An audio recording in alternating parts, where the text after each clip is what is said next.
Buenas tardes con todos. Hoy hablaremos del segundo capítulo que corresponde con el ojo, pero esta vez de la función receptora y nerviosa de la retina. Bien, primero tenemos que ver un poco de la anatomía y la función de los elementos de la retina. Vamos a ver que va a tener una capa pigmentaria, una, eh, una capa de conos y bastones, una membrana limitante externa, una capa nuclear externa, una capa plexiforme externa. La sexta capa sería la capa nuclear interna.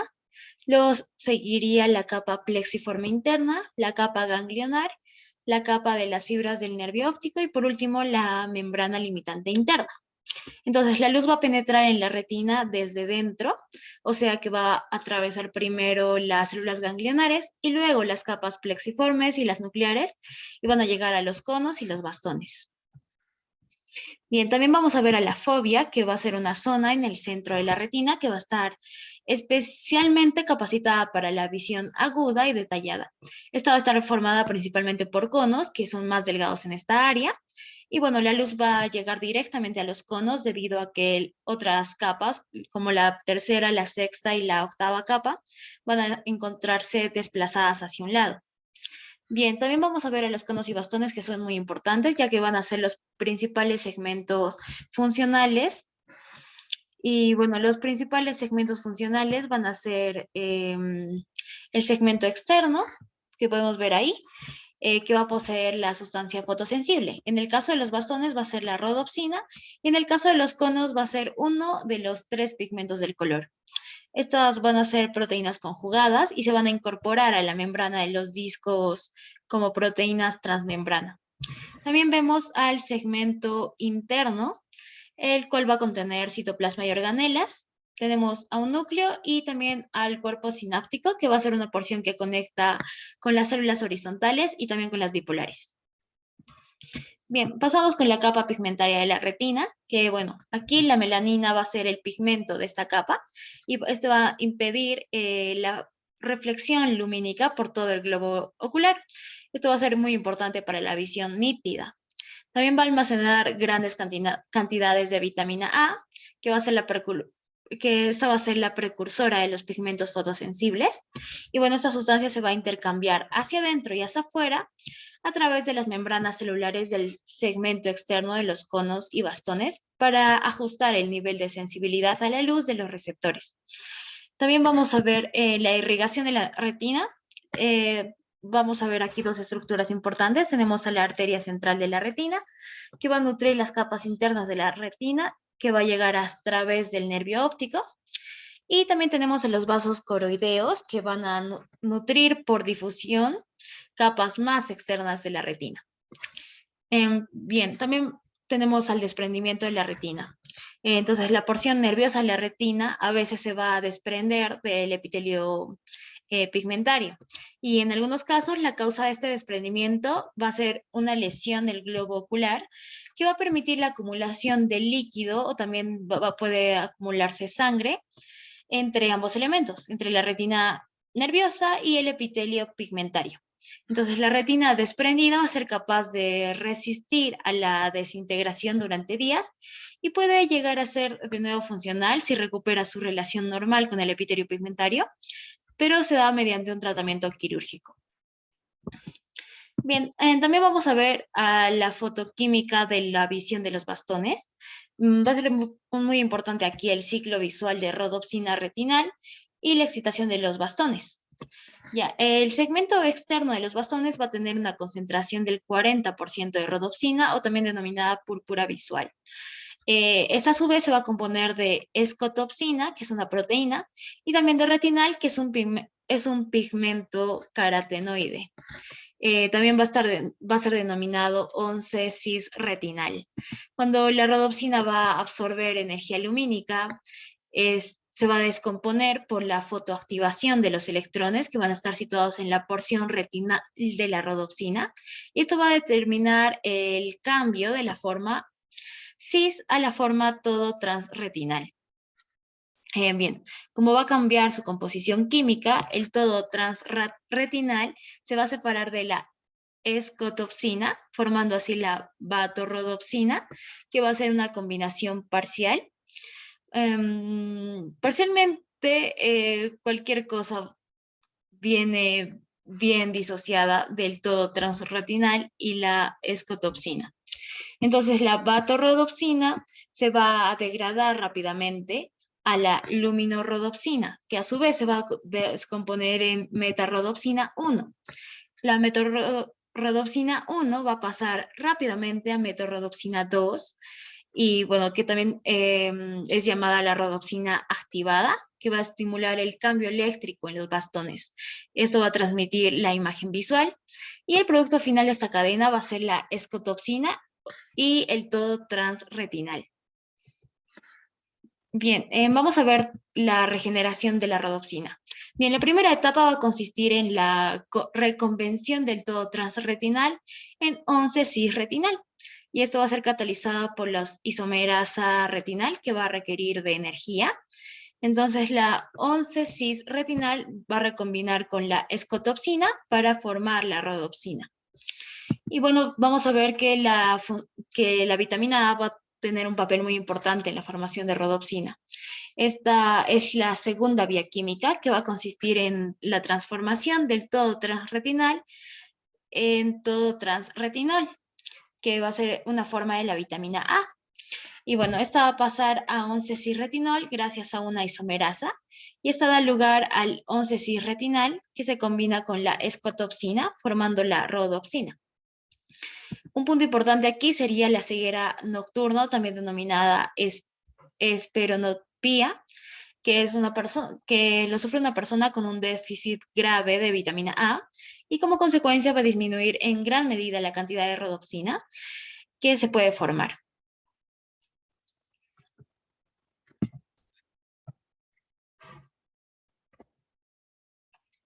Bien, ahora veremos la excitación del bastón cuando la luz va a activar la rodopsina. Esto va a ser un punto muy importante, ya que la excitación de un bastón va a provocar un aumento de la negatividad en el potencial de la membrana en su interior, lo que va a suponer un estado de hiperpolarización que va a significar una mayor negatividad de lo normal dentro de su membrana. Este fenómeno va a ser exactamente lo contrario del descenso de la negatividad, o sea, del proceso de despolarización que va a suceder en casi todos los demás receptores sensitivos. Entonces, ¿cómo se va a suscitar la hiperpolarización? Esto va a ser, la solución a esta pregunta sería que cuando se descompone la rodopsina va a disminuir la conductancia de la membrana del bastón para los iones sodio en su segmento externo. Esto va a provocar una hiperpolarización de toda la membrana del bastón. Los iones potasio se van a filtrar de la célula a través de canales potasio no activados que están confinados en el segmento interno del bastón. El segmento externo, donde van a estar situados los discos fotorreceptores, ahí la membrana del bastón en situación de oscuridad va a resultar permeable para los iones sodio. Esos van a fluir a través de los canales activados por guanosin monofosfato cíclico. En el estado de oscuridad, los niveles de guanosin monofosfato cíclico van a ser elevados, lo que hace posible que estos iones de carga positiva se filtren permanentemente hacia el interior del bastón y neutralicen así gran parte de la negatividad que hay dentro de toda la célula. Entonces, por tanto, en condiciones de oscuridad normales, cuando el bastón no está excitado, hay una baja electronegatividad en la parte interna de su membrana, que va a medir unos menos 40 milivoltios en vez de los habituales menos 70 a menos 80, que van a estar presentes en la mayoría de los receptores sensitivos, ¿no? Como ya sabemos. Entonces, con una intensidad máxima de luz, el potencial de membrana se va a aproximar a menos 70 a menos 80 milivoltios, que va a estar cerca del potencial del equilibrio para para los iones potasio o a través de la membrana. Ya, también vamos a ver un punto que es muy importante, que es la cascada de excitación o la disminución de la conductancia del sodio. Ya, entonces un fotón va a dar lugar a un potencial de receptor de 1 milivoltio y eso se va a deber a los fotorreceptores que van a poseer una cascada química que es sumamente sensible y que va a amplificar los efectos de estimulación. Va a ocurrir con los pasos siguientes. Primero, el fotón se va a activar va a activar un electrón en porción 11 cis retinal de la rodopsina, lo que va a inducir a la generación de metarrodopsina 2, que es una forma activa, ¿no? Como ya mencioné. Entonces, el segundo paso sería que la rodopsina va a estar activada y va a funcionar como una enzima que va a estimular a la transducina, que es la proteína G. La transducina va a estimular a la fosfodiesterasa, que es una enzima, y la fosfodiesterasa va a hidroxilar a guanusin monofosfato cíclico, va a hidrolizarlo. Y entonces este guanusin monofosfato cíclico se va a ligar al canal de potasio, de sodio, disculpen, y lo va a inmovilizar en su estado abierto hasta la llegada de la luz. Entonces va a eliminar la inmovilización y se van a cerrar los canales de sodio. Y bueno, por último, la rodopsina sinasa se va a desactivar a la rodopsina activada y la cascada va a volver a su estado natural en los canales de sodio abiertos. Esto va a explicar la sensibilidad externa de esos receptores en condiciones de oscuridad. Ya, pasamos con la fotoquímica de la visión de los colores de los conos. Ya, los pigmentos sensibles del color van a estar formados por una porción retinal y la fotopsinas, que va a ser una porción proteica. Entonces, cada cono va a poseer uno de los tres segmentos del color. Sensible al azul, que su longitud de onda va a ser de 445 nanómetros. Sensible al verde, su longitud de onda va a ser de 535 nanómetros. Y sensible al rojo, su longitud de onda va a ser de 570 nanómetros. Ya. La activación a la luz y a la oscuridad va a ser diferente. Entonces, la activación a la luz va a ser cuando una persona permanece mucho tiempo expuesta a la luz radiante. Una gran parte de las sustancias fotosensibles habrá quedado reducido a retinal y a opsinas. Y gran parte del retinal se va a convertir en vitamina A. De esta forma se va a reducir la sensibilidad del ojo de forma proporcional. Con respecto a la adaptación a la oscuridad, eso se va a dar cuando una persona va a permanecer mucho tiempo a oscuras. Entonces el retinal y las opsinas se van a convertir de nuevo en pigmentos fotosensibles. La vitamina A se va a convertir en retinal. Y de esta forma se proporciona todavía más pigmentos fotosensibles. De este tipo de adaptación, en este tipo de adaptación, veremos que los conos se van a adaptar primero, debido a que estos son 4 veces más rápidos que los bastones. Y a pesar de que no alcanza un cambio de sensibilidad significativo en la oscuridad, y su duración es corta. Y bueno, al pasar el tiempo, los bastones se van a ir adaptando lentamente con un gran incremento de sensibilidad. Otros mecanismos de adaptación serían la dilatación de la pupila, o el cambio del diámetro de la pupila, y bueno, el cambio va a modificar la cantidad de luz que deja pasar a través de la abertura pupilar. Ese sería el mecanismo. Y el otro mecanismo sería la adaptación nerviosa, donde vamos a ver que van a participar las neuronas que van a integrar las etapas posteriores de la cadena visual. Cuando la intensidad de la luz empieza a aumentar, las neuronas sucesivas van a transmitir señales más potentes y esta adaptación va a suceder en una fracción de segundos nada más. Ya. Una parte muy importante de este capítulo también va a ser la visión en color, ¿no? Aquí vamos a ver que el mecanismo tricolor para la detección del color va a ser una teoría de la visión en color que va a estar basada en la observación de que el ojo humano va a ser capaz de detectar casi todas las gradaciones de color cuando solo luces rojas, verdes y azules monocromáticas se mezclan adecuadamente en diversas combinaciones, ¿no? Como vemos en la imagen más superior. También la interpretación del color en el sistema nervioso va a funcionar de la siguiente forma. Una luz monocromática naranja dotada de una longitud de onda de 580 nanómetros va a estimular los conos rojos hasta un valor más o menos de 90, que sería el 99% de la estimulación máxima con la longitud de onda óptima.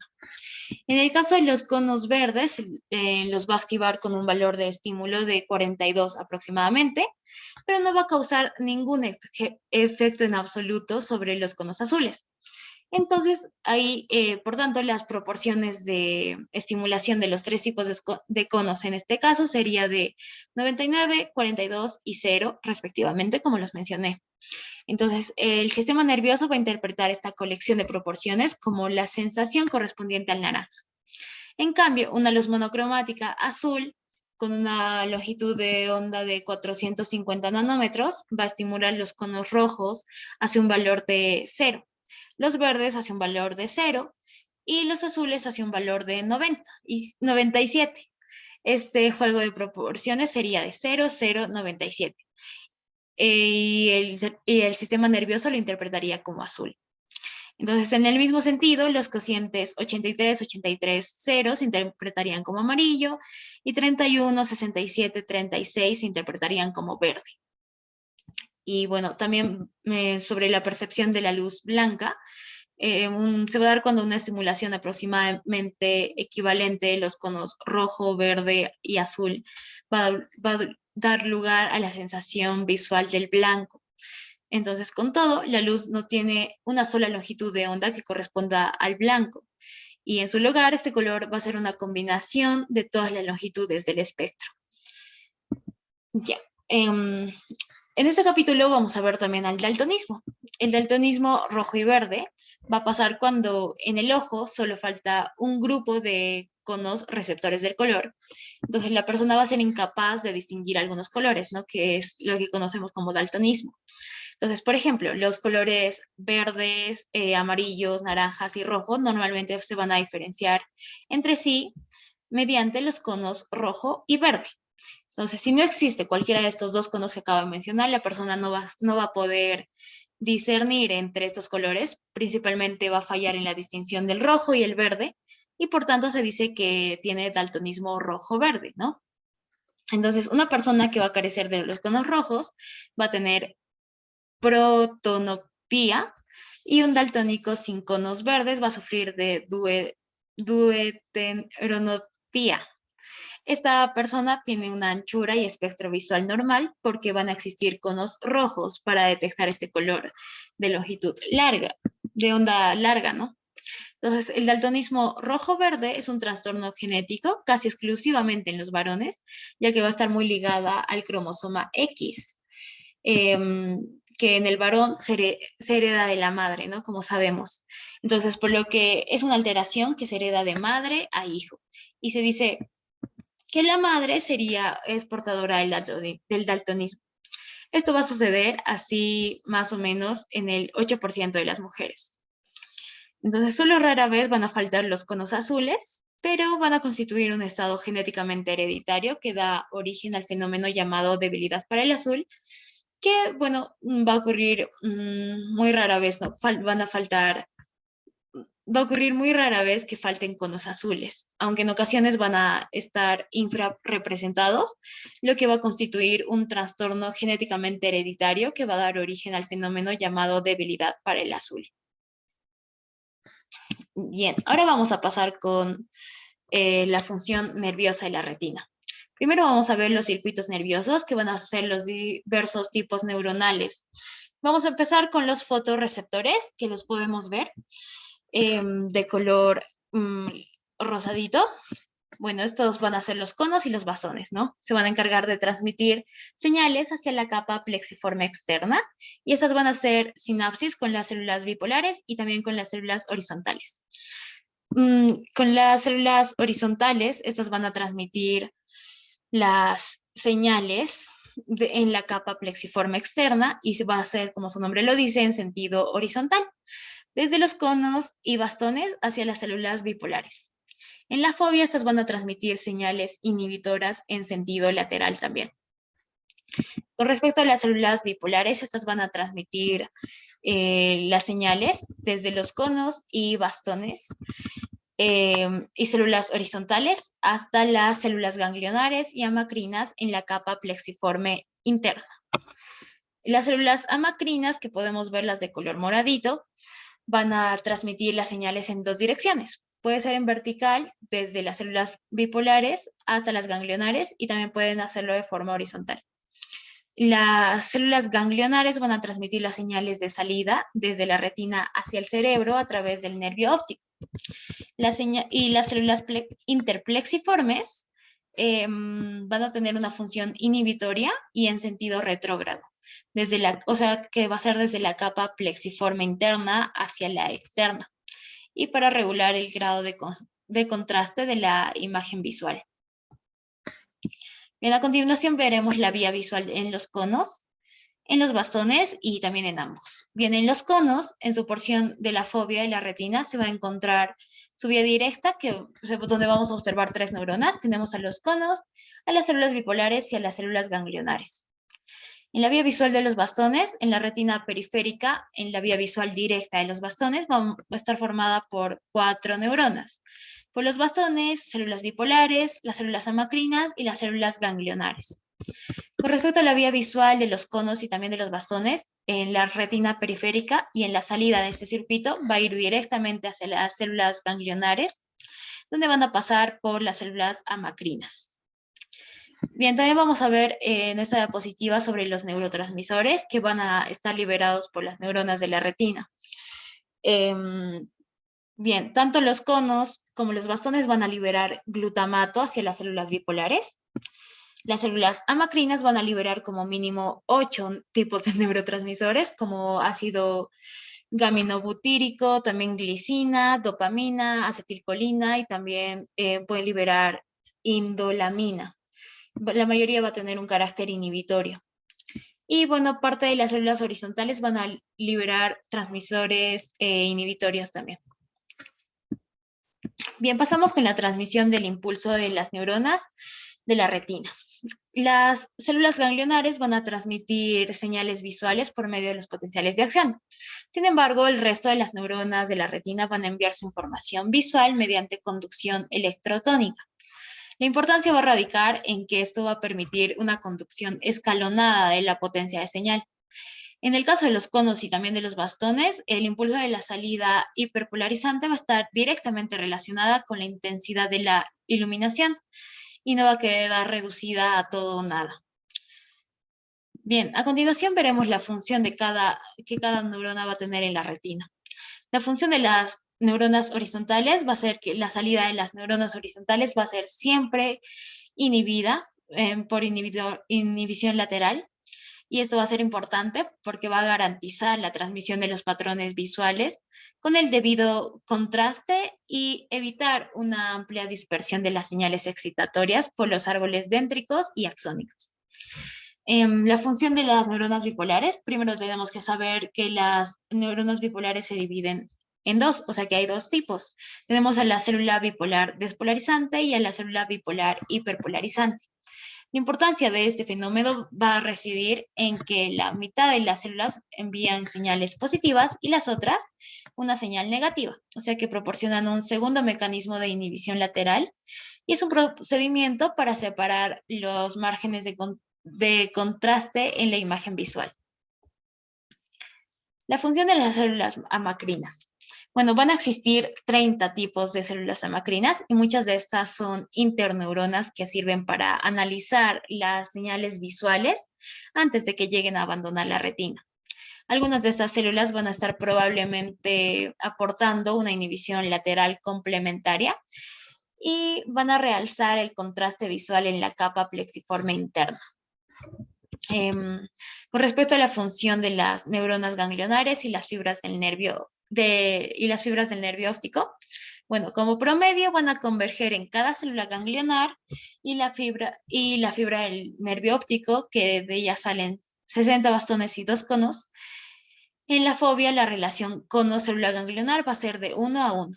En la periferia, por cada célula ganglionar van a converger 200 bastones.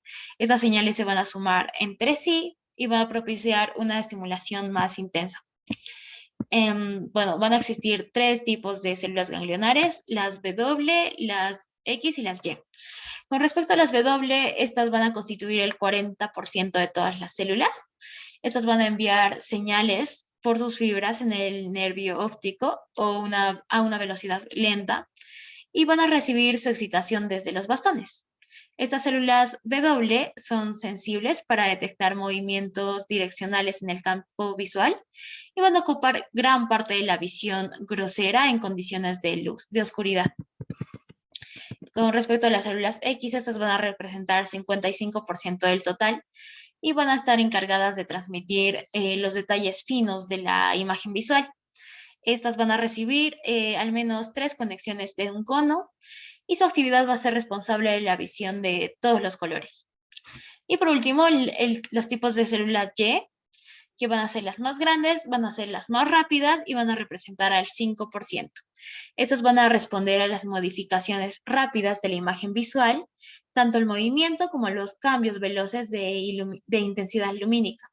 También van a ofrecer los indicios oportunos para que los ojos se desplacen hacia un estímulo excitador. Estas van a enviar señales a blanco y negro, o sea, sin color. Bien, y por último vamos a ver la excitación de las células ganglionares.